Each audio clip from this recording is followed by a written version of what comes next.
Now, you would think the inches and inches of snow we've received would add up to inches and inches of moisture, but that's actually not the case. I talked to a Colorado climatologist. He said the bad news is snow can be deceiving. The good news is this storm has given us the moisture that we've desperately needed. About 2 inches of water content, and we're getting very close right now to 20 inches of snow so far for the week. 18 inches and 2 inches seem to be quite different, especially when you're 2 years into a drought.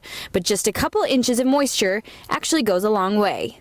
This is progress. Every day we're watching the snow water content up in the high country go up, and every day I'm watching the water content of this snow right in Fort Collins go up. Nolan Duskin is the climatologist for Colorado and has been watching weather patterns for over 35 years. He says it's not normal for Colorado to get a storm with the longevity of this one, but it's not completely rare either. And then we're on 4 days of this, and it's a whole lot of water for northern Colorado from this one storm.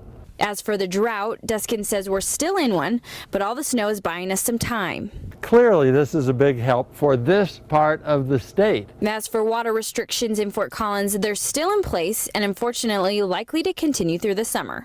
Now, the propane tank was in this area, and residents who were near here said they started hearing hissing, and then before they knew it, the propane tank had taken off. It sounded like a bomb went off, and I mean, I think it shot probably flames into the air at least 600 feet, caught every one of these trees on fire. Now, Fort Collins really did receive the brunt of this storm. There were a couple hours throughout the day where we were getting about an inch of snow an hour, and this snow is really wet and really dense, making the roads slushy and difficult to drive on. Now, the snowplows were out in full force, but the city of Fort Collins did ask that if you don't have to, you should really try and stay off the roads.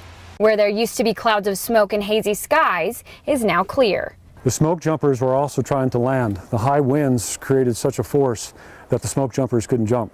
So they had to retreat and come in by ground force. Rocky Mountain National Park official Ben Babowski is a lot more hopeful than he was yesterday. Folks are engaging indirectly right now to make sure that we try to get a containment line built. The Big Meadows fire was sparked by lightning starting at the trailhead of Green Mountain. For visitors that were interviewed in the area, they confirmed that they saw lightning strike in that area. Now, although there are 7 trails closed in Rocky Mountain National Park, as you can see behind me, the park is still open to visitors and campers, and that's the plan until this fire takes a drastic turn.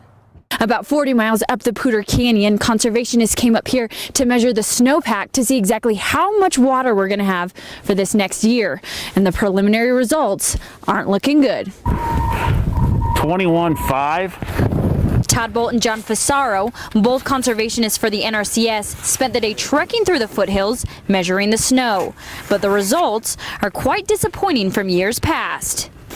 Usually in January, the snow's sitting about somewhere up in here. In 2011, we couldn't find the sign.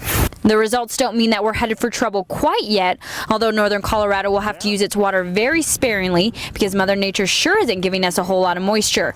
But the NRCS is cautiously hopeful. We have to be optimistic that, hey, I've seen it based on doing this for 20 years. You can start off bad in January and boom, you get some good storms in February, you get some good storms, big storms in March, then all of a sudden you're looking you're at average or above average. But the Big Meadows fire burning right in the heart of Rocky Mountain National Park is still very much alive and active.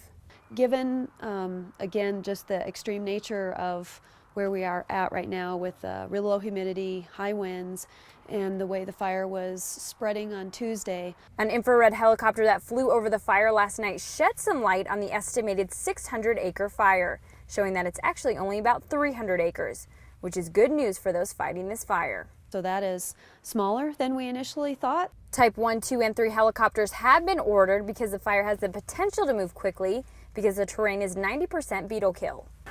Folks are engaging indirectly right now to make sure that we try to get a containment line built.